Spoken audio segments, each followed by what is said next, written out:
En esta lección vamos a la práctica y aprenderemos cómo interpretar un brief para iluminar un personaje. Veamos un poco el contenido de esta lección. Les mostraré un poco la interpretación de un brief, cómo llega el brief del cliente hacia nosotros. Veremos un poco el flujo de trabajo. Haremos un ejercicio de bocetar el esquema principal de luces. Veremos la estructura y orden de recursos dentro de Cinema 4D. Explicaré por qué esto es una buena práctica. Y la revisión de materiales y textura de Redshift una vez importado nuestro personaje. Y el tamaño y formato a trabajar para después la creación de nuestra cámara digital. La interpretación y brief del cliente.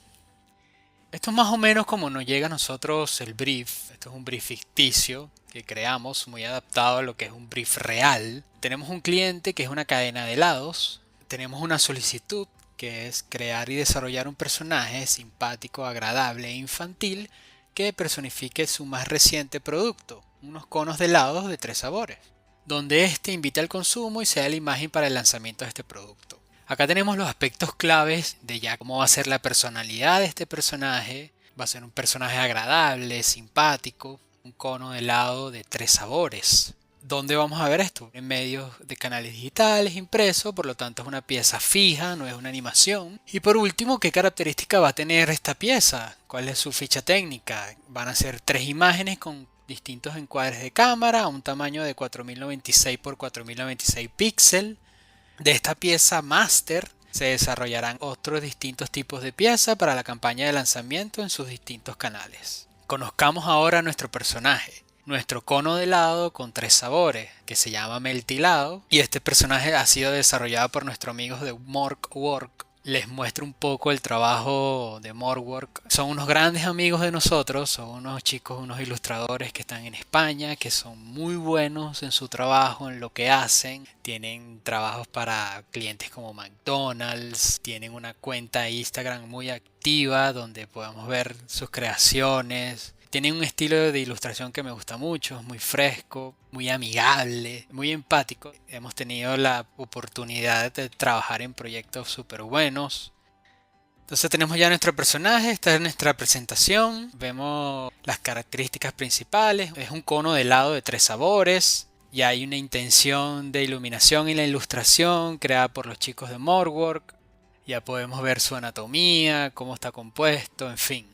Esta ha sido la imagen aprobada por este cliente ficticio. Nos toca ahora a nosotros, como estudio el desarrollo de piezas en 3 dimensiones o en 3D, nos toca ahora hacer el modeling, hacer la textura del personaje y hacer la iluminación para llegar al acabado final y hacer el entregable de nuestra pieza publicitaria para esta marca de helados. Veamos el flujo de trabajo que aplicamos acá en Dyn Studio.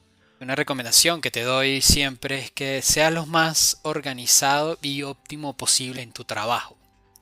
Acá te muestro un poco cómo es este flujo de carpetas y archivos. Esto se los voy a entregar, va a ser parte de los recursos que vamos a entregar. Por ejemplo, en la carpeta 3D, si yo entro a la carpeta 3D, tengo una carpeta para los archivos de Cinema 4D, adentro tengo carpetas para los elementos de la escena, los escenarios fijos donde sacamos los style frames, los ponemos acá, los archivos que van para animación los manejamos acá, los entregables ya finales al cliente, también tenemos un sistema de carpetas para esto, como los style frames, las versiones de los style frames, los finales ya para aprobación, la carpeta de work in progress o trabajo en proceso. También tenemos una carpeta para guardar todos estos archivos. También como para ir documentando la evolución de nuestro trabajo. Esto es muy importante y lo vamos a ver ahora cuando empecemos a iluminar nuestro personaje. Y bueno, lo que va para la web, para nuestro portafolio, página web o nuestras redes sociales. Un poco también cómo fue el making of o cómo fue el detrás de cámara de todo el proyecto. En fin, yo les sugiero bastante esta metodología de trabajo súper ordenada, de que tengamos carpetas para todos los recursos o todo lo que conforme nuestro proyecto. Aparte de cómo manejamos nuestros archivos, cómo los ordenamos en nuestro sistema, en nuestros discos duros, también les recomiendo manejar una nomenclatura óptima para los proyectos. Hemos hecho acá este ejemplo con una nomenclatura que es muy común en nuestro proyecto. Como por ejemplo, tengo el nombre del identificador de proyecto, que por lo general siempre buscamos de resumir el cliente, el nombre del cliente, en este caso doméstica. y el tipo de pieza que se trabaja, en este caso es una tapa gráfica. Después la escena, le damos una numeración a la escena. Esto es muy importante, trabajando en un proyecto que tiene muchas escenas, muchos cortes. Acá es donde definimos esa numeración. Siempre hacemos una numeración que sea de 10 en 10. Por ejemplo, la escena 010, después vendría la escena 020. Pero ¿qué pasa si tenemos cambio entre esas dos escenas? Bueno, tenemos un rango de 10 números para agregar una escena 011, una escena 012 y así. Y por último, la versión. Muy importante en qué versión estemos trabajando. Lo ideal es que esto sea un número que vaya en incremento y que siempre la versión final sea la última versión o el último número que tengamos. Por ejemplo, si tenemos 10 versiones de nuestro personaje, ya sabemos que esa versión 10 es la última. Por favor, les recomiendo no usar, como se usa mucho, final final, final de finales, entrega final, final cliente. No, les recomiendo que no hagan eso. Manténganse siempre con una numeración de versiones. Empecemos nuestro tercer punto de esta lección, que haremos el ejercicio de bocetar un esquema principal de luces. Esto también es una buena práctica o un ejercicio ya que nos permite desglosar nuestra escena y donde ya ponemos a prueba nuestra observación de la iluminación que queramos lograr. Por ejemplo, acá con la ayuda de la ilustración de nuestro personaje, ya podemos ver qué tipo de iluminación queremos. Y bueno, este esquema es un esquema hecho en Illustrator que permite desglosar y ver la iluminación que quiero, cuántas luces voy a tener en mi escena, qué tipo de luces voy a crear, las distancias y posiciones que voy a tener. Por ejemplo, tenemos nuestro key light, que lo posicionaremos de este lado. Después pasaremos a hacer nuestro feed light o luz indirecta al contrario de la posición del key light. Después pasaremos a crear nuestras luces de rim light o de borde, que las tendremos colocadas en la parte de atrás de nuestro personaje. Si tenemos más rim light para acentuar más detalles de nuestro personaje, pudieran ir por acá. Después va a tener mi luz feed light, en este caso es un spotlight que vamos a crear para iluminar el fondo. Es un buen ejercicio, yo se lo recomiendo que lo hagan. Por lo general siempre lanzamos a hacer esto directo ya en el software 3D, pero es una buena práctica poderlo visualizar, es un buen ejercicio de observación a modo de cómo está creada la iluminación que queremos lograr. Pasemos al punto 4, estructura y orden de recursos dentro de Cinema 4D. Un poco lo que veníamos hablando en el flujo de trabajo, de carpetas que les he explicado anteriormente. Lo mismo tratamos de aplicar dentro de nuestro software 3D. Acá en Dyn somos un poco bastante maniáticos con el orden dentro de Cinema 4D y para esto hemos creado este script que se llama ProOrganizer. Esto es un script hecho en Python, lo hemos colgado acá en nuestro Bitbucket para compartirlo de forma gratuita con la comunidad. Pueden entrar y pueden bajarlo. Les dejaré este link en los recursos. Bueno, aquí pueden ver una descripción qué es lo que hace este script. Acá está la guía de instalación. Una vez dentro de Cinema 4D que hayamos instalado nuestro script, lo va a cargar. Entro acá en script y lo consigo acá, ProOrganizer, lo voy a ejecutar y simplemente lo que hace este script me crea estos objetos o nulos con lo que nosotros consideramos las tres categorías más importantes de objetos de los cuales conforma nuestra escena en 3D, que es la geometría, las luces y las cámaras. Entonces la idea es que cuando nosotros creamos un objeto, por ejemplo, voy a crear acá esta figura, lo coloquemos dentro de este null o contenedor que va a servir para ordenar nuestra escena, porque ¿qué pasa? En el caso de Cinema 4D tenemos nuestra ventana de objetos, donde vamos a tener muchos objetos y la idea es que si nosotros copiamos y pegamos muchas veces estos objetos, va a ir creciendo este listado y esto nos permite desplegar o esconder y tener un orden un poco más lógico dentro de nuestro software. Otra cosa que hace el ProOrganizer es crear layers. La idea es que cuando vayamos creando nuestras luces, nuestra geometría, coloquemos dentro de esos layers los objetos. Si yo selecciono todos los objetos acá y los arrastro presionando control a mi layer de geometría, él me lo agrega en ese layer, o puedo simplemente dibujar acá, arrastrar el pincel para que lo agregue el layer que hemos creado para la geometría o que ha creado nuestro script por nosotros. La verdad que es súper útil y una vez más te recomiendo el orden lógico o ser lo más posiblemente ordenado dentro de nuestro archivo 3D. Piensa en tu yo del futuro cuando tenga que abrir este archivo por una posible corrección que te pida el cliente y cuando lo abras no tengas idea de qué es lo que hiciste, dónde estás parado Y bueno, tengas ya una visualización y un orden y sepas dónde trabajar esta corrección o lo que tengas que volver a hacer. Entonces, para importar nuestro personaje o objeto, la manera que yo recomiendo de hacerlo es por acá, por File, Merge Object, buscamos la versión final de nuestro modelo, sería la versión 10, y hemos importado ya nuestro modelo, nuestra nueva escena. Entonces, para llevar un orden con nuestros elementos dentro de Cinema 4D, lo va a arrastrar hasta el objeto de geometría, que es el que va a contener todos nuestros objetos en la escena. ¿Por qué recomiendo que lo hagan de esta forma? Porque hay materiales que están compuestos de varios submateriales. ¿Qué quiere decir esto?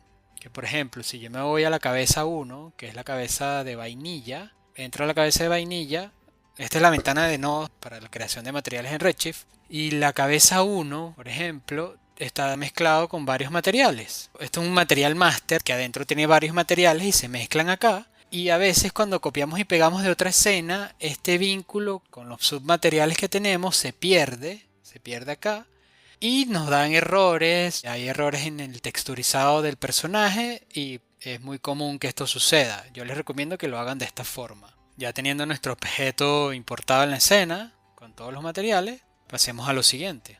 Ya, nuestro siguiente punto es la revisión de materiales y texturas en Redshift. Este punto es muy importante, también es otro de esos pasos seguros que tenemos que hacer. Veámoslo dentro de Cinema 4D. Se puede considerar lo que les explicaba en el punto anterior, que una de las formas de revisar de que nuestro texturizado sea correcto es esa, de que los vínculos con los materiales que están compuestos de varios esté hecho. Y el Redshift tiene una herramienta súper buena, súper útil, que se usa muchísimo, que si nos vamos acá a Redshift y le damos al Asset Manager, esto es un gestionador de todos los recursos que se estén usando con el Redshift. Y acá es donde voy a ver las texturas, cuando tengo alguna textura perdida, que perdió el vínculo, que movimos de carpeta, nos las va a mostrar acá.